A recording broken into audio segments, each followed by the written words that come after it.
Hey everyone, my name's Matt. Thank you so much for joining us today during this Lectio reading. Today's passage is going to be Luke 3, verses 1 through 22. Remember, if you're new to this practice or just getting started in it, there's a how-to video down in the description below. I encourage you to watch that. I also encourage you to take as much time as you need. If you need to pause the video and come back to any section, that is totally okay. Work at your own pace. Let's go ahead and pray, and then we'll get started. Father, thank you for your word. Open our eyes to see and ears to hear, and soften our hearts to be transformed by your Spirit. Amen. In the 15th year of the reign of Tiberius Caesar, Pontius Pilate being governor of Judea, and Herod being tetrarch of Galilee, and his brother Philip tetrarch of the region of Iturea and Trachonitis, and Lysanias tetrarch of Abilene, during the high priesthood of Annas and Caiaphas, the word of God came to John, the son of Zechariah, in the wilderness, and he went into all the region around the Jordan, proclaiming a baptism of repentance for the forgiveness of sin, as it is written in the book of the words of Isaiah the prophet. The voice of one crying out in the wilderness, "Prepare the way of the Lord, make his path straight. Every valley shall be filled, and every mountain and hill shall be made low, and the crooked shall become straight, and the rough places shall become level ways. And all flesh shall see the salvation of God." He said therefore to the crowds that came out to be baptized by him, "You brood of vipers, who warned you to flee from the wrath to come? Bear fruits in keeping with repentance, and do not begin to say to yourselves, 'We have Abraham as our father.' For I tell you, God is able from these stones to raise up children for Abraham. Even now the axe is laid at the root of the trees. Every tree, therefore, that does not bear good fruit is cut down and thrown into the fire." And the crowds asked him, "What then shall we do?" And he answered them, "Whoever has 2 tunics is to share with him who has none, and whoever has food is to do likewise." Tax collectors also came to be baptized and said to him, "Teacher, what shall we do?" And he said to them, "Collect no more than you are authorized to do." Soldiers also asked him, "And we, what shall we do?" And he said to them, "Do not extort money from anyone by threats or by false accusations, and be content with your wages." As the people were in expectation, and all were questioning in their hearts concerning John, whether he might be the Christ, John answered them all, saying, "I baptize you with water, but he who is mightier than I is coming, the strap of whose sandal I am not worthy to untie. And he will baptize you with the Holy Spirit and fire. His winnowing fork is in his hand to clear his threshing floor and to gather the wheat into his barn. But the chaff he will burn with unquenching fire." So with many other exhortations he preached good news to the people. But Herod the Tetrarch, who had been provoked by him for Herodias, his brother's wife, and for all the evil things that Herod had done, added this to them all, and he locked up John in prison. Now when all the people were baptized, and when Jesus also had been baptized and was praying, the heavens were opened, and the Holy Spirit descended on him in bodily form, like a dove, and a voice came from heaven, "You are my beloved Son. With you I am well pleased." This is the word of the Lord. This has always been one of my favorite sections of Scripture, mostly just because John the Baptist is sleeking some fire, but he's also throwing out a lot of wisdom, and I think it's one of those things that shows us kind of like the inclusion of the kingdom of God, but also shows us kind of like the behavior of the kingdom of God, and it starts to outline some of those ethics that we see in the Gospels. A few things that stuck out to me, and we're just going to go top to bottom. Feel free to comment below what stuck out to you. First off, Verses 1 through 4, what a mouthful, a lot of weird, funny names, but mostly just giving you some context. It's saying exactly when this thing was happening. And so we know, there's a lot of foreshadowing here that we've heard of a lot of stories, but Herod, the Tetrarch, when he was the ruler of Galilee, we've heard a lot of these names. Caiaphas we hear about and see about. Zechariah is mentioned there. And then setting up that John is in the wilderness and he's doing all these things with all the people and he's starting to baptize people. And it's this voice from the prophet of Isaiah that is going to start confirming a lot of the things that were set about as what's the role of John here, right? He's one of the voice in the wilderness, preparing the way of the Lord, making the path straight for him. And that last line, verse 6, is the one that sticks out the most to me. And all flesh shall see the salvation of God. This salvation, the salvific moment is coming, and all flesh, all creation, all humans will see that salvation. Again, opening all that stuff up for everyone. And I think it leads down into that next... this all idea for me is that sticks out is really important, right? Verse 6, that all flesh will see salvation, right? But it keeps going and kind of reveals itself in the character of John as he begins to start preaching and baptizing these people, right? But in verse 7, he starts to speak and he says, "You brood of vipers," talking to the multitudes. And some of the other gospels, it talks about them being specifically Pharisees, people of the law. And it says, "You brood of vipers." What an insult, right? I wish I could sling that around today. Who warned you to flee from the wrath that was to come, right? Who told you that something was going to happen, which is why you're here, which is why you think you need this salvation, which is why you think you need this baptism, right?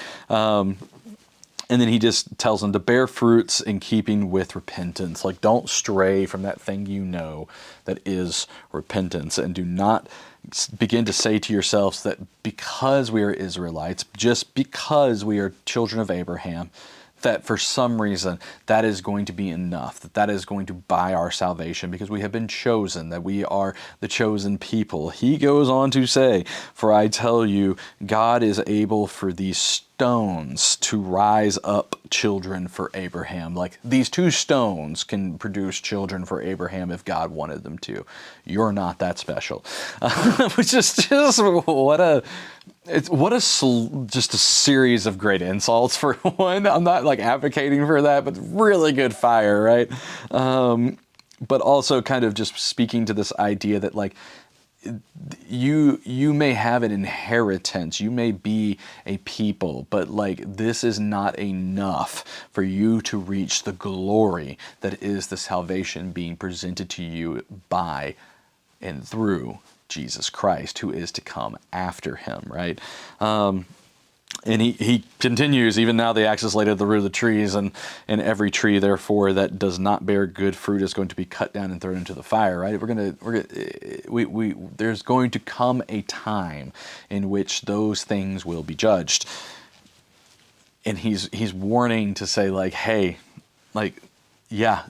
you need to not be okay with just this idea that I am an Israelite and therefore I'm going to be safe. It's, hey, no, salvation is here. Come and see it. The kingdom of God is near. Come and see it, right? That's how we're going to get there. And he's kind of hinting at that and pushing at that and talking towards that. And then they start to ask him questions, right? What should we do? Don't take stuff from each other. Be generous with each other. And this behavior starts to stick out. And some of it's pretty, soldiers, don't go around and extort people. You think that would be commonplace, that you would just not do that. But the ethics here were a little blurred. And then the people were in this space where they're just anticipating what's going to happen. And they're thinking that John is this coming Christ, right? And he goes, no. I'm just the one who goes before. There is one who's coming after me, whom I'm not worthy to be around, to touch, or to do any of these things. And because he's stirring up all these things, he eventually gets to this place where Herod the Tetrarch, who we've already mentioned before up top, he's found some some issues from Herodias, which is his brother's wife, and when we will eventually see where that goes. But for all these evil things, and through this woman impacting Herod the Tetrarch, he ends up arresting John for whatever reasons. But like, it's being added and told as evil. It's being added and told as corruption. We could probably label it as that. And when the people are all being baptized, the Holy Spirit, including Jesus. People are being baptized, including Jesus, and the Holy Spirit descended on him in bodily form like a dove. And we hear that voice from above that you are my son, speaking to Jesus. You are my son, with whom I am well pleased. This section is so fast of a timeline almost. It's so fast and like a point to point beginning and end of conflict in some ways, but it's also this drum roll that is happening as everything's gearing up to Jesus like launching into his ministry, and not like John's done his job. And now it's Jesus coming to take over, and the Gospels are spinning off, and where the tempo is going to pick, and we're going to start moving. I think for the here and now and what this means for us, the things that I'm seeing is that it's laying out an ethic that we can follow. It is not enough for us to say we go to church. It is not enough for us to say that we are Christians. If we are not trying to cultivate that relationship with God, there's a message here that's saying, hey, examine that. There's a message here that says, hey, that baptism is for you. And I think that that's sometimes what we get wrong in this, is that John the Baptist is slinging some fire here. He is slinging this like, hey, Nepo babies, like, hey, this nepotism Israelite thing that's happening over here where you think you're going to be safe, like, stop it. But also, this salvation is for you. Right? And I think that there's a lot of things here that get punched down upon, that is like, hey, you have an abundance and you're not sharing. You're not being generous, right? And he talks towards that. He says, hey, tax collectors, stop stealing from people. He says, hey, soldiers, stop extorting and abusing people. Like, people of power, stop being corrupt. Right? And then he gets taken out by corruption, right? Like those two things in parallel, we can easily see that. However, John is also speaking to them saying, hey, by the way, you're doing these things, stop doing that thing, but also this salvation is for you. And I think that that's an important thing that we need to call back on, that the salvation being presented here in the Gospels is one that is, it is commanding, it is potent, it is powerful, it is harsh at times, right? But it's loving, and it's inclusive, and it's bringing, and it's this drum roll that's happening is about to launch into Jesus' ministry is set up by the fact of like, yeah, you guys are messing it up gloriously, and you're welcome to come join this salvation. And all flesh shall see the salvation of God. And that's what's sticking out to me here. And I've worked this passage a bunch in previous years, and have obviously read it before, and have written sermons about it, and done youth retreats on it and things like that. And it's just like, it sticks out and it's always there in my mind. But I think a lot of times we read those insults, and we read that, like, I don't want to really call them insults. We read those warnings, right, that John is giving to the people, and then we fail to recognize that he's inviting them to salvation, that he is proclaiming this baptism and saying, but there's going to be even more. You're welcome to come and find it, and I'm glad you're here, right?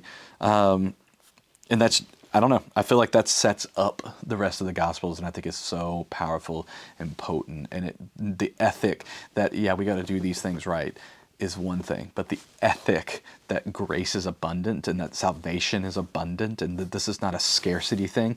It's not that I get it so you don't.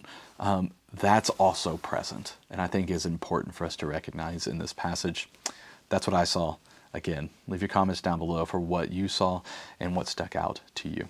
Let's go ahead and pray, and then we'll meditate on this. Father, thank you for speaking to us through Scripture, for its importance over thousands of years and so many generations. And as we meditate on this passage today, reveal yourself more deeply to us. Amen. Thanks for joining us today. I hope that you get as much out of this as I do. I really enjoy doing this with everybody. A reminder to go ahead and leave your comments down below. Say what stuck out to you. Say how that's happening. Interact with this. This is not just a private practice, and it can be, but it's also a communal practice, and I think this is a great space to do both. Remember to stay subscribed. We're back every Monday, Wednesday, and Friday as we're going through the book of Luke, and I hope that this has been something that is fruitful for you and find routine in as I've begun to find routine in it. Again, thanks for being here, and I just want to remind you that you are loved, and we'll see you next time.